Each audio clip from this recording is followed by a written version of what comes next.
Is bigger really better? Is small the way to ball? We're gonna cover all of that as it relates to iPhones today.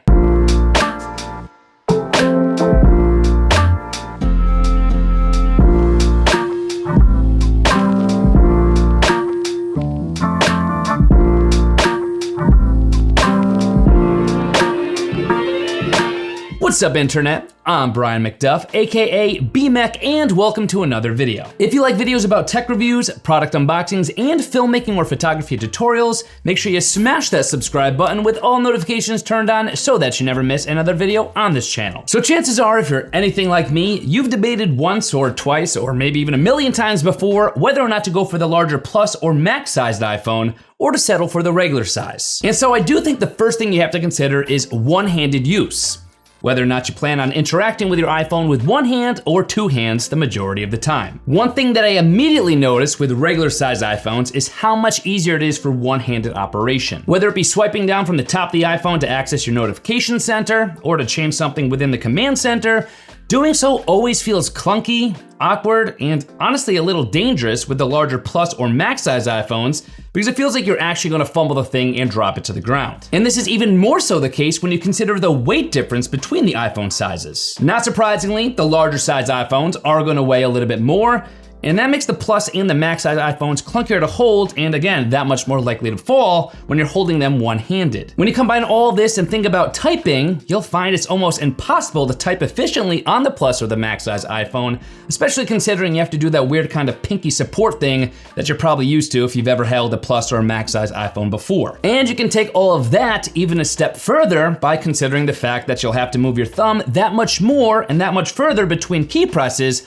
all adding up to the iPhone Plus or the iPhone Pro Max, a much more difficult, almost impossible iPhone to use single-handed. But perhaps one-handed use isn't a concern of yours and you're more interested in screen real estate or the amount of display you're actually working with on your iPhone. Now, I know this seems obvious, but the bigger the screen, the more screen you have to work with, and there's actually more to consider here about that than just the Plus and the Max size iPhones being, well, a little bit bigger. If you're like me and you use your iPhone as a tool, in addition to being a fancy looking expensive toy, the display real estate area can actually become an integral part of your workflow. For me, as you probably know, I do a lot of videography and photography and editing on my iPhone, whether it be for YouTube, YouTube Shorts, Instagram posts, Instagram Reels, you name it. And when I'm not importing that footage to my computer and I'm instead editing it on the go, as I'm doing with my iPhone the majority of the time, it's much more helpful to have a larger display to work with so I could actually see more on that larger display and so that the edits that I'm making could actually be more fine-tuned so I can make more of the changes I actually want to make. Because the larger the phone display, the bigger the screen real estate, and usually the wider or the longer the adjustment bars for video or photo edits that I'm making,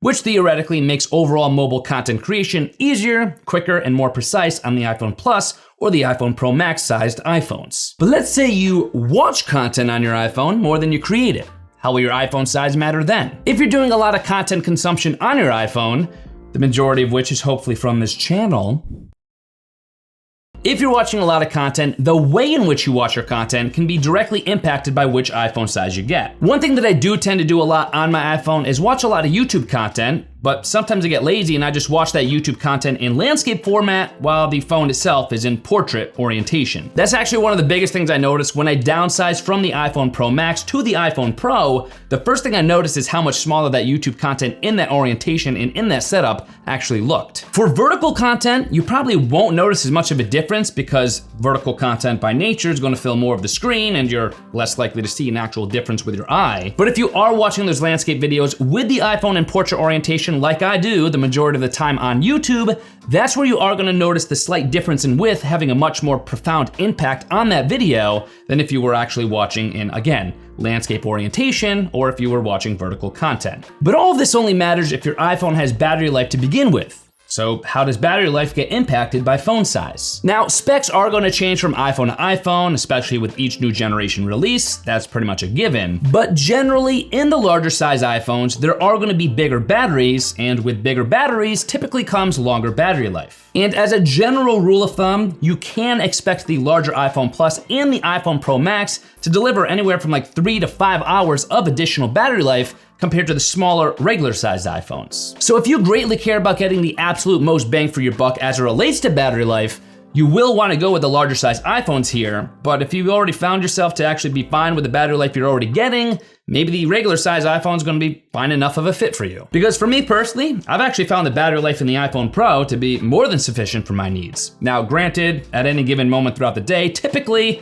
I have some kind of MagSafe charger within arm's reach, but I would say for the majority of people, battery life is so impressive these days anyway, you're probably gonna be happy with the battery life that the regular size iPhones deliver, but if you want a little bit more, you are gonna get more in the iPhone Plus or the iPhone Pro Max. At the end of the day, it is going to come down to how you use your iPhone and what your needs are for it. So yes, it does ultimately come down to personal preference, but hopefully this video gave you a little bit more information to work with to more efficiently select your preference as it relates to iPhone size, so you can be proud of the iPhone that you've chosen. If you need a smaller phone size to use one-handed, and if you consume most of your content in vertical format or don't mind rotating your screen to the landscape orientation to consume that content, and you're okay with the battery, chances are you're gonna be fine with a regular sized iPhone, and that's gonna be a better fit for you. On the other end, if you don't mind using an iPhone using two hands, if you appreciate a larger display, if you do more content creation, and you want a little bit more oomph in the battery life department, that's where you're gonna wanna probably lean towards the iPhone Plus or the iPhone Pro Max. The decision will ultimately be yours, but hopefully this video helped you make it. But let me know what you think, by the way. Comment down below which size you went with, and if you're happy or if you're sad,